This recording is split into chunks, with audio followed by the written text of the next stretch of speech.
Hi, welcome to One Eye on the Page. I am Scott. It is Five-Year Battle Agatha Christie, years 1951 through 1955.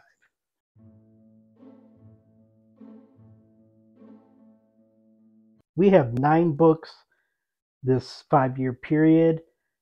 As I have said previously, Christie's writing quality has gone down since her boom period in the late 20s to early 40s. It's getting to the point where it's going to be not which one stands out as number one, but which one crawls up above what is kind of a little bit less quality material. You will notice it's October. I start Christmas early. If that bothers you, I don't know, just do one of these things. So we are going to go and start with book number 1, which is The Underdog and Other Stories, published in 1951. It's another story collection that there do appear to me, at least what I see it, and also because there are fewer books, and Wash makes his appearance, more short story collections. Now, all these stories contain Hercule Poirot, and all of them, although this was published in 1951, the stories were written in the 20s. Some of them contain Hastings, but as I have said before, don't knock my mic. As I have said before, Hastings in short stories isn't as bad as Hastings in novels. There is some silliness, and to be honest, overall, short stories just aren't as interesting as novels to me because the case is not as intriguing, and that's generally the case except for a few occasions. Be careful. If you scratch me, I'm going to be very annoyed. Book number 2 is They Came to Baghdad, published in 1951. It is a non-series novel. With the mention of Baghdad, you can kind of see that it's kind of a political intrigue novel, which, as I have to check and make sure. Still going. As we know, okay, you got your claw in there. This is my life. As we know, I'm not overly fond of political intrigue novels. Okay, let's go ahead and get down, okay? Go on. Go on. Go on. Thank you. Okay. As with many novels like this, the story is pretty ridiculous. The characters are actually somewhat decent, especially for characters in a non-mystery Christie novel. It's good for what it is, but if you consider it beyond the fact that it's one of basically her spy novels, it's As a spy novel, I think it's good for her, but I'm going to rank this as number 1 so far. So Underdog will be number 2. I didn't rank it because it's obvious it was the first one. So They Came to Baghdad will be number 1. Book number 3 is Mrs. McGinty's Dead, published in 1952. This is a Hercule Poirot book, and it's a bit of a village mystery, which we would more often see as kind of the Miss Marple's, expertise. It's humorous, much more so than most Poirot novels. Poirot is not somebody that you can really see being able to laugh at himself, and I think at this point, Dame Christie's disdain for him actually helps a little bit. It is an amusing novel. Yeah. Ariadne Oliver also makes an appearance in here. I will say, if you haven't read this, that the solution kind of relies on something that might not make a lot of sense to you because it's not really something that occurs anymore. And I can't tell you because it would obviously give away. But I think overall it's a pretty decent novel. I'm going to put it at number one above They Came to Baghdad. They Do It with Mirrors, published in 1952. It's a Miss Marple book. I have contrasting feelings about this because, along with the previous book, it's better than the second and third Miss Marple books, which I did not enjoy after really loving The Murder at the Vicarage. But it's also the case where I think we're in the period now where she is not really surprising us with who the murderer is. I think it's pretty clear who the murderer is in this one, and not a lot of surprises. There's a lot of family drama, which if you're into that, I guess you might enjoy it. I have to point out that I am also reading the Mary Westmacott novels right now, which have family dramas all over the place, but without the benefit of murder mysteries. And I'm kind of sick of Agatha Christie families, which there's a Mary Westmacott book here I will talk to you more about in a little bit. But I think overall it's good. It's just, it's not top level Christie. It's not twist ending. It's not so finely plotted that you get to the end and you're like, oh, now I go back and I see this. It's like, no, I know who it is from not the beginning, but pretty close to the beginning. So it's good, but this would be probably near the bottom 15, 20 years previously. I'm going to put it just below Mrs. McGinty's Dead. You can't see it, but Wash is staring at me. Okay, so yeah, 1952. Also, A Daughter's a Daughter, which is a Mary Westmacott book. It is about Anne, a woman in her early 40s at the beginning of the novel, who lives with her daughter Sarah, I think Sarah, and her husband died when Sarah was like 2 or 3, so it's just been the two of them. Sarah goes away to Sweden, I believe, for 3 weeks, and Anne meets a man. Blah blah blah blah. They decide to get married. Sarah comes back. Sarah doesn't get along with the man, and they fight. Uh and the result of all that is the rest of the novel. Again, not a murder mystery. Boy, this book could have used a murderer too. Or quite honestly, if it had taken out every character in here, I would have been fine with it because there's not one decent character in this entire book. Everybody is awful. Uh, it is the worst Mary Westmacott book so far. I have one more left to read, and I've just started it today. So, yeah, last week, the Rose and the Yew Tree is the best one. Still not a good novel. This one, A Daughter's Daughter, is worse. It is at the very bottom of the list. Uh, very, very poor showing for Mary Westmacott novels for me. Book number 6 is another Hercule Poirot novel. It is, oh, and this one I get to show you. It's After the Funeral.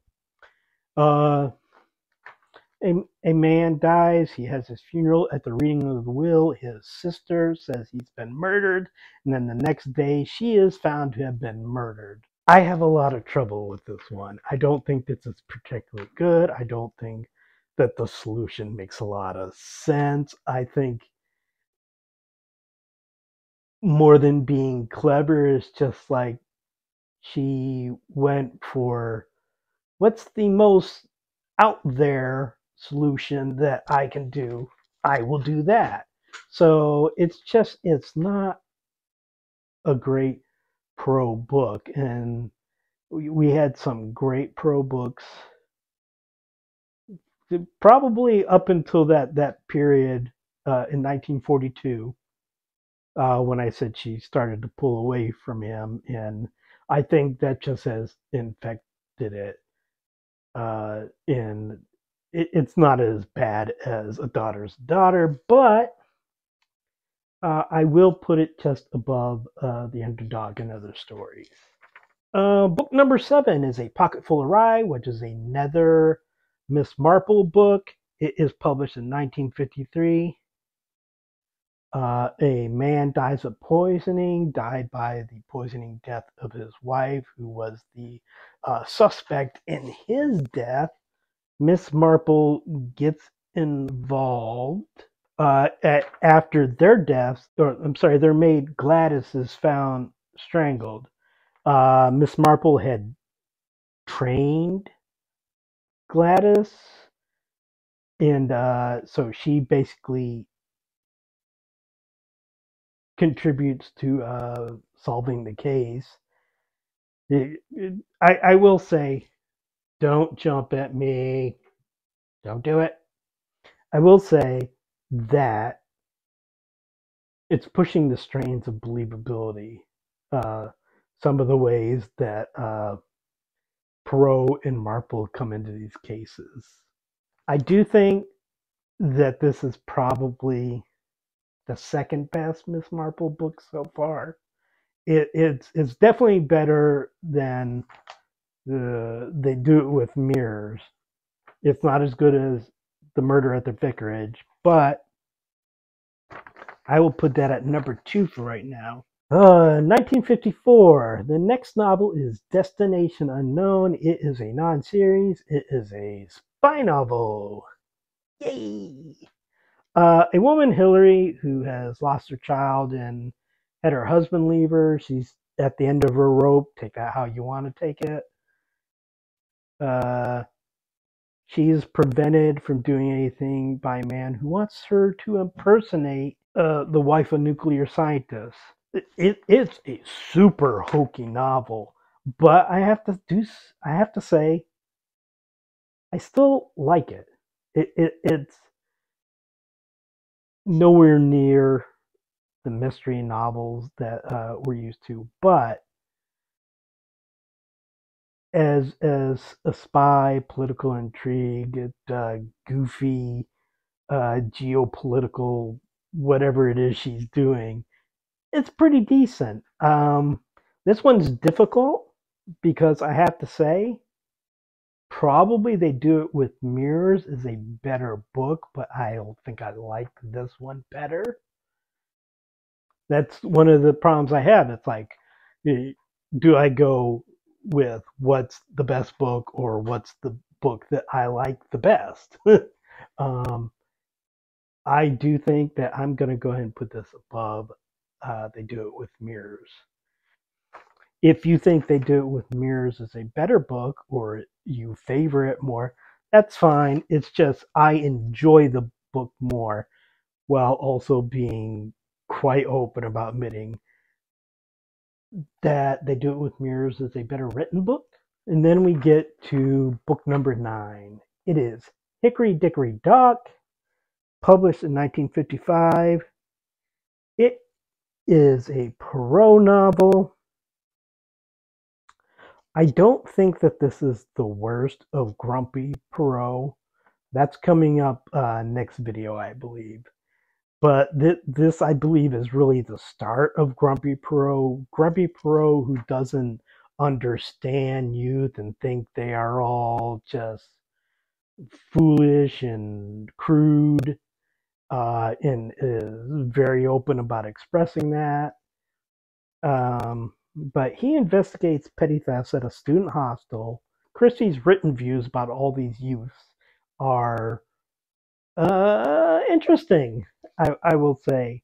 I have to say, overall, it's too complicated. It seems like Christie, rather than Clever decided to go with just complicated. And it's not interesting. And again, I don't have a lot of use for Grumpy Perot. So that one, well, it's definitely better than A Daughter's a Daughter. I'm gonna go ahead and put that. I actually think After the Funeral is better than it, so I'm gonna put Hickory Dickory Dock under After the Funeral. So we have 9 books this 5-year period, 1951 through 1955. Coming in at number 9 is the Mary Westmacott novel, A Daughter's a Daughter, the worst Mary Westmacott book. So far, I've got one more left. We'll see if it's worse. Coming in at number 8 is The Underdog and Other Stories.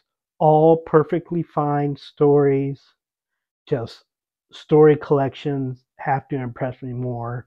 A flawed novel will often rank over short story collections for me.